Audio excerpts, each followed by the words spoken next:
इस कहानी की शुरुआत में हम गौतम नाम के एक लड़के को देखते हैं जो कि प्रेग्नेंट है। सुनकर थोड़ा अजीब लग रहा होगा, लेकिन हाँ, ये लड़का प्रेग्नेंट है और आज हॉस्पिटल में इसकी डिलीवरी होने वाली है। लेकिन डिलीवरी कैसे होगी, ये जानने से पहले ये जान लेते हैं कि गौतम आखिर प्रेग्नेंट क्यों और कैसे हुआ। और इसके लिए कहानी को कुछ साल पहले फ्लैशबैक में लेकर चलते हैं। फ्लैशबैक में हम देखते हैं मही को, जो कि कॉलेज टाइम से ही गौतम को प्यार करती है। उसने कई बार गौतम से अपने प्यार का इजहार किया था, लेकिन गौतम हमेशा ही उससे पीछा छुड़ाकर भाग जाता है। मही अपनी एक फ्रेंड कीर्ति को बताती है कि मैं गौतम के साथ शादी करके क्यूट से बच्चे पैदा करना चाहती हूँ, उनके साथ खेलना चाहती हूँ। वो कीर्ति को अपने साथ लेकर गौतम से मिलने के लिए जाती है। गौतम अपने इलाके का फेमस टैटू आर्टिस्ट है, लेकिन अपना कहने वाला उसका इस दुनिया में कोई नहीं है। गौतम अपना काम कर रहा होता है, तभी एक कस्टमर लड़की उसके पास आती है और वो गौतम से कहती है कि मैं अपना टैटू यानी कि अपने बॉयफ्रेंड का नाम अपने हाथ पर से मिटाना चाहती हूँ। 3 दिन पहले ही उस लड़की ने अपने हाथ पर अपने बॉयफ्रेंड का नाम लिखवाया था। गौतम उससे पूछता है, तब वो लड़की बताती है कि हम दोनों का झगड़ा हो गया है। गौतम उस लड़की से अपने बॉयफ्रेंड को कॉल करके उसे आई लव यू बोलने के लिए कहता है। वो लड़की गौतम की बात मानकर अपने बॉयफ्रेंड को कॉल करती है और उसे बड़े प्यार से आई लव यू बोल देती है। उस लड़की का बॉयफ्रेंड तुरंत मान जाता है और उनका ब्रेकअप होने से बच जाता है। ये देखकर मही गौतम से और भी इम्प्रेस हो जाती है। वो गौतम के पास आकर बैठ जाती है और उससे एक बार फिर से अपने प्यार का इजहार करती है और हमेशा की तरह गौतम इरिटेट होकर वहां से जाने लगता है। दरअसल गौतम किसी भी लड़की से प्यार नहीं करना चाहता और इसके पीछे भी एक बड़ी इमोशनल स्टोरी है, जिसके बारे में आगे बात करेंगे। खैर, अगले दिन हम देखते हैं गौतम के 2 दोस्त अभी और सत्या को। वो दोनों एक पब में होते हैं, तभी मही भी वहां पहुंच जाती है। दरअसल आज पब में बेस्ट टैटू आर्टिस्ट के विनर का अनाउंसमेंट होने वाला है। इसके बाद हम देखते हैं माइकल को। पिछले 4 साल से माइकल ये कंपटीशन जीतता आ रहा है और माइकल इस बार भी पूरे कॉन्फिडेंट में होता है कि वही ये कंपटीशन जीतने वाला है। लेकिन माइकल को हराते हुए गौतम ये कंपटीशन जीत जाता है। गौतम का यह कंपटीशन जीतना माइकल को अच्छा नहीं लगता, क्योंकि ये कंपटीशन जीतने के बाद गोवा में होने वाले इंटरनेशनल टैटू कंपटीशन में भी माइकल की जगह पर गौतम को ही सिलेक्ट कर लिया जाता है और इसके बाद माइकल गौतम से बदला लेने की ठान लेता है। इधर कुछ दिनों बाद गौतम फिर से अपने दोस्तों के साथ पब में होता है। मही भी पब में होती है। गौतम पब की पार्टी में जमकर शराब पीता है और नशे में वो घर जाने के काबिल भी नहीं होता। मही उसे अपनी गाड़ी में लेकर घर जाने लगती है। गौतम बेहोश होता है। रास्ते में एक जगह पर गाड़ी रोककर मही बेहोश गौतम से कहती है कि तुम नहीं जानते कि मैं तुमसे कितना प्यार करती हूँ। हम दोनों शादी कर लेते हैं और शादी के बाद दोनों 2-3 बच्चे पैदा करेंगे। लेकिन तभी गौतम अपनी आंखें खोल देता है। उसने मही की सारी बातें सुन ली थी। वो मही को डांटना शुरू कर देता है। वो गाड़ी से बाहर आ जाते हैं और गौतम उससे कहता है कि तुम इतने दिनों से मेरे पीछे पड़ी हो, मुझसे शादी करके बच्चे पैदा करना चाहती हो और इसीलिए मैं तुमसे दूर भागता हूँ, क्योंकि मुझे बच्चे नहीं चाहिए। मुझे बच्चों के बारे में सुनते ही इरिटेशन होने लगती है और अगर तुम मेरे साथ बिना बच्चे के रहने के लिए तैयार हो तो मैं भी तुम्हारे साथ रहने के लिए तैयार हूँ। मही वहां से चली जाती है। अगली सुबह गौतम को मही की फ्रेंड कीर्ति का कॉल आता है। कीर्ति उसे मही के बारे में बताती है। दरअसल कल रात गौतम की बातें सुनने के बाद मही ऑपरेशन से अपना गर्भाशय निकालवाने के लिए सुबह ही हॉस्पिटल पहुंच चुकी थी। यह सुनकर गौतम शॉक्ड हो जाता है। वो भागकर हॉस्पिटल में मही के पास जाता है और फाइनली उसके प्यार को एक्सेप्ट भी कर लेता है। अगली सुबह मही के कहने पर गौतम उसके मम्मी पापा से शादी की बात करने के लिए आता है। मही के पापा थोड़े सख्त होते हैं और उन्हें ये रिश्ता मंजूर नहीं होता, क्योंकि वो अपनी बेटी की शादी किसी अमीर घर में अपनी मर्जी से करना चाहते थे। लेकिन सबके सामने ही मही अपने पापा को छोड़कर गौतम के साथ चली जाती है। वो दोनों अपने फ्रेंड्स के साथ रजिस्ट्रार ऑफिस जाकर कोर्ट मैरिज कर लेते हैं। दोनों एक दूसरे से शादी करके बहुत खुश होते हैं और कुछ महीने ऐसे ही बीत जाते हैं। गौतम अब भी अपनी जिद पर अड़ा होता है कि शादी के बाद उसे कोई बच्चे नहीं चाहिए, इसलिए मही भी रेगुलर प्रिकॉशंस लेती रहती है, लेकिन बीच बीच में कभी कभी मिस कर जाती है। और एक दिन जब गौतम घर वापस आता है तब मही डरते हुए उसके पास जाती है और गौतम को बताती है कि मैं प्रेग्नेंट हो गई हूँ। यह सुनकर गौतम डर जाता है और गुस्से में वो मही को बहुत डांटता है और इस मोमेंट के बाद से ही वो मही से बात करना भी बंद कर देता है। 2 दिन बीत जाते हैं। गौतम खिड़की के पास खड़ा होकर सिगरेट पी रहा होता है और अंदर कमरे में मही रोते हुए अपनी फ्रेंड कीर्ति से बात करती है। वो कीर्ति से कहती है कि गौतम ने 2 दिन से मुझसे बात नहीं की है, इसलिए अब मैंने अबॉर्शन कराने का फैसला कर लिया है, क्योंकि मैं अपनी लाइफ में कोई भी ऐसी चीज नहीं चाहती जो मुझे गौतम से दूर कर दे। खिड़की के बाहर से गौतम उसकी बातें सुन लेता है। वो खुद भी बहुत परेशान हो जाता है और पूरी रात इंटरनेट पर कुछ सर्च करता है। अगली सुबह वो मही से कहता है कि तुम्हें अबॉर्शन करवाने की जरूरत नहीं है, मैं इस बच्चे के लिए तैयार हूँ, लेकिन मेरी एक शर्त है कि ये प्रेगनेंसी मैं कंसीव करूंगा अपने पेट में। यह सुनकर मही शॉक्ड हो जाती है। गौतम उसे इंटरनेट पर दिखाता है कि दुनिया में कई सारे ऐसे मर्द हैं जिन्होंने अपनी वाइफ की जगह प्रेगनेंसी कंसीव की है और बच्चे पैदा किए हैं, लेकिन फिर भी मही उसकी बात मानने को तैयार नहीं होती। इसके बाद गौतम उसे अपनी माँ की कहानी बताता है। दरअसल बचपन में गौतम अपनी माँ से बहुत प्यार करता था। उसकी माँ भी प्रेग्नेंट थी, लेकिन डिलीवरी से पहले ही माँ और बच्चे दोनों की मौत हो गई थी। इस हादसे के बाद से ही गौतम के दिल में प्रेग्नेंट औरतों को लेकर एक डर बैठ गया था कि प्रेगनेंसी के दौरान कोई भी मर सकता है। वो मही को बहुत समझाने की कोशिश करता है और कहता है कि इस दुनिया में तुम्हारे अलावा मेरा और कोई भी नहीं है, और अगर तुम्हें कुछ हो गया तो मैं जी नहीं पाऊंगा। अब मही उसकी बात मान जाती है और वो दोनों कई सारे डॉक्टर्स के पास जाते हैं, लेकिन वो सभी डॉक्टर्स कॉमेडी के साथ इन दोनों का ऑपरेशन करने से मना कर देते हैं। इसके बाद मही भी गौतम को फिर से समझाने की कोशिश करती है कि वो अपनी जिद छोड़ दे, लेकिन गौतम मानने को तैयार ही नहीं होता। वो दोनों एक हॉस्पिटल में होते हैं और न्यूज में उन्हें डॉक्टर वसुधा के बारे में पता चलता है, जो गर्भाशय ट्रांसप्लांट के बारे में ही बात कर रही होती है। अब दोनों डॉक्टर वसुधा के पास जाते हैं।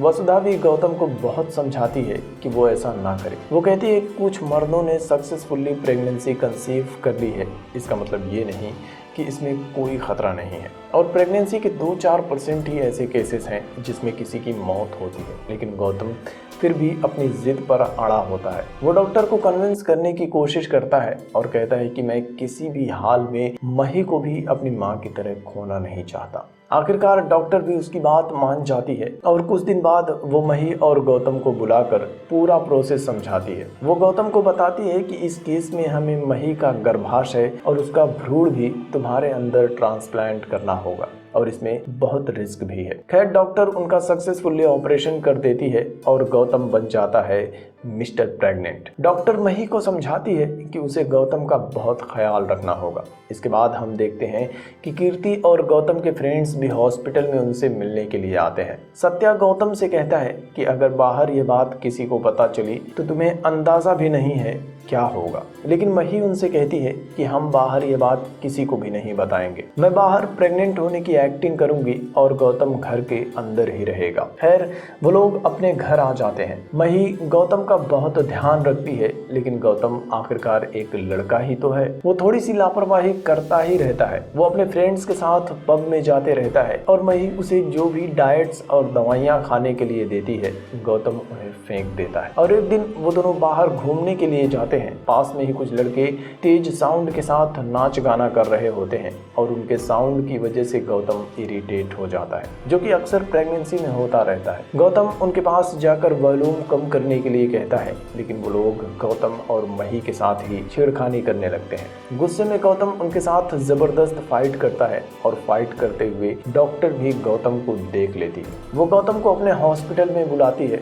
और एक बार फिर से उसे समझाती है कि उसका मारपीट करना, बात बात पे गुस्सा करना, सिगरेट पीना, शराब पीना, यह सब बच्चे के लिए हानिकारक है। एक माँ को माँ इसलिए भी कहते हैं कि इन 9 महीनों में वो खुद से ज्यादा अपने बच्चे की फिक्र करती है। वो गौतम को पढ़ने के लिए कुछ किताबें भी देती है। घर आकर गौतम उन किताबों को पढ़ता है, जिसके बाद उसे प्रेगनेंसी की रिस्पॉन्सिबिलिटी अच्छे से समझ में आ जाती है। उसे अपनी गलती का एहसास हो जाता है और वो अपना ध्यान रखना शुरू कर देता है। अब इस बीच में फिल्म के अंदर बहुत सारी कॉमेडी है, लेकिन मेन स्टोरी लाइन पर फोकस करते हैं। 7 महीने बीत जाते हैं और इन 7 महीनों की प्रेगनेंसी के टाइम में जो भी दिक्कतें होती हैं, जैसे कि sound irritations, morning sickness, vomiting. Gautam इन सारी प्रॉब्लम्स को फेस करता है, लेकिन मही उसका बहुत ख्याल रखती है। और एक रात दोनों सो रहे होते हैं, तब गौतम मही से कहता है कि मुझे आइसक्रीम खाने का मन कर रहा है। मही रात में ही उसे लेकर बाहर जाती है और दोनों आइसक्रीम खा रहे होते हैं। तभी अचानक से गौतम को पेन होने लगता है। मही गौतम को लेकर तुरंत हॉस्पिटल जाती है। डॉक्टर उसकी जांच करती है और मही को बताती है कि प्रेगनेंसी के 7वें महीने में अक्सर ऐसे पेन होते रहता है। अगली सुबह वो सब गौतम का अल्ट्रासाउंड देख रहे होते हैं, तभी बाहर से एक आदमी उनकी वीडियो बना लेता है और अगले ही पल सोशल मीडिया पर वो वीडियो वायरल हो जाती है। इसके बाद गौतम और मही सुपरमार्केट में होते हैं और उन्हें कुछ भी पता नहीं होता।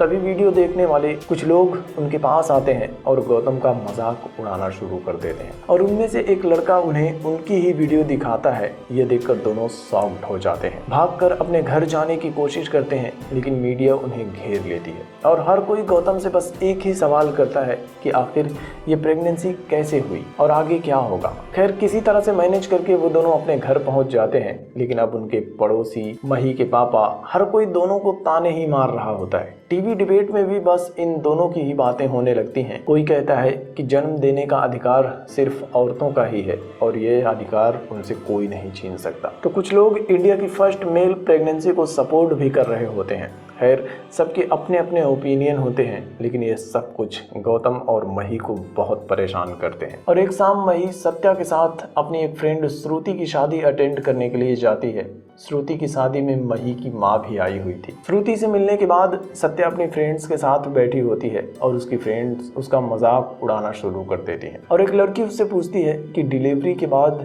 क्या गौतम ही ब्रेस्ट फीडिंग भी करेगा। मही को उनका ये मजाक अच्छा नहीं लगता। वो रोते हुए जाने लगती है। वो अपनी माँ से मिलती है, लेकिन तभी उसके पापा भी आ जाते हैं। वो मही से कहते हैं कि तुमने हमारे परिवार का नाम मिट्टी में मिला दिया है। आइंदा से अगर ऐसे किसी फंक्शन में जाना हो तो हमें पहले से ही बता देना, ताकि सबके सामने हमारा सर झुकने से, हमारा मजाक बनने से बच जाए। मही अपने घर आ जाती है, लेकिन वो बहुत परेशान होती है। गौतम उसे समझाने की कोशिश करता है, लेकिन मही उससे कहती है कि दुनिया में हर किसी को समझ में आ रहा है कि तुमने गलत किया है, बस एक तुम ही हो जिसे यह समझ में नहीं आ रहा है। सारी परेशानियों का कारण ये बच्चा ही है। यह सुनकर गौतम बहुत गुस्सा हो जाता है। वो मही से कहता है कि मेरे लिए इस दुनिया में मेरे बच्चे से ज्यादा इम्पोर्टेंट कोई नहीं है, और अगर तुम इस बच्चे के साथ नहीं रहना चाहती तो ये घर छोड़कर जा सकती हो। मही अपनी बेस्ट फ्रेंड कीर्ति के घर चली जाती है। 9वां महीना शुरू हो जाता है, लेकिन फिर भी मही गौतम के पास वापस नहीं आना चाहती थी। तब कीर्ति उसे बताती है कि तुम्हारी प्रेगनेंसी की जांच करने के बाद डॉक्टर ने मेरे सामने ही गौतम से कहा था कि तुम्हारी प्रेगनेंसी में बहुत रिस्क है, तुम्हारी जान भी जा सकती है, और इसीलिए गौतम ने ये प्रेगनेंसी खुद कंसीव करने का फैसला किया था ताकि तुम्हें कुछ ना हो। कीर्ति की यह बात सुनकर मही को भी अपनी गलती का एहसास हो जाता है। वो गौतम के पास वापस जाने लगती है। इधर गौतम हॉस्पिटल जा रहा होता है, लेकिन रास्ते में उसका टैटू कॉम्पिटिटर माइकल उसके पास आता है। आज वो गौतम को मारना चाहता है। दरअसल पिछले कई महीनों से अपने आदमियों के जरिए वो गौतम पर नजर रख रहा था और गौतम का वीडियो वायरल करवाने वाला भी माइकल ही था।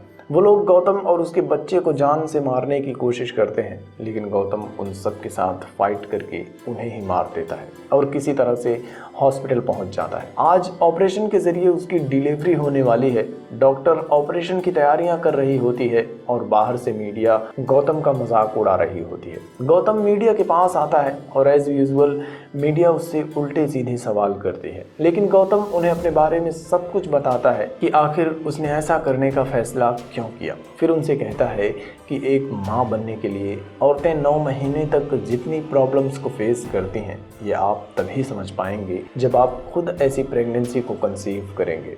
उसकी फाइनल स्पीच इमोशनल होती है, जिससे कि सभी लोग रोने लगते हैं। इसके बाद डॉक्टर्स उसका सक्सेसफुली ऑपरेशन कर देती हैं और गौतम एक बेटी को जन्म देता है। सब लोग बहुत खुश होते हैं। आखिर क्रेडिट्स में हमें दिखाया जाता है कि इंडिया में लगभग 100 औरतें हर दिन प्रेगनेंसी के दौरान मर जाती हैं, लेकिन माँ के बिना जन्म और पिता के बिना जीवन असंभव है।